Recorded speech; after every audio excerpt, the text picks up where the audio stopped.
So, ito yung walkway papunta sa Quezon City Circle dyan sa likod. And,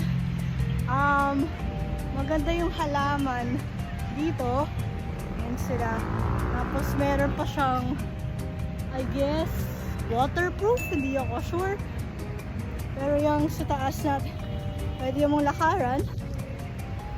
So, marami yung mga nagpapapicture dito sa Eiffel Tower. At yung mga pamilya.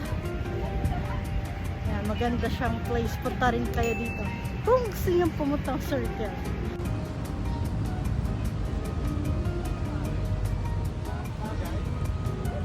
And meron siyang trash can for segregation.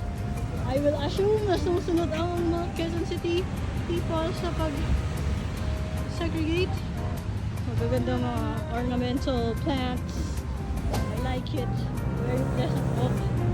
And wala pong 5 minutes kung hindi kayo titigil.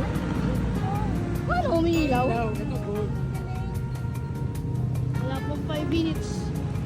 Nakakatawid na rin kayo sa QC Circle.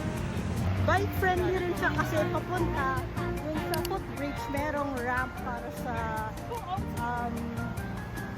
sa bike. Tapos yung slope pababa, dahan-dahan lang. And ayan siya, yung slope pababa. Pili ko kung meron ka skateboard, masaya dito. Pero wala akong skateboard, sorry. Okay dito mag-ano. Meron pa isang basurahan dito. Ayan. So it's a very leisurely thing. See you next time on She Navigates!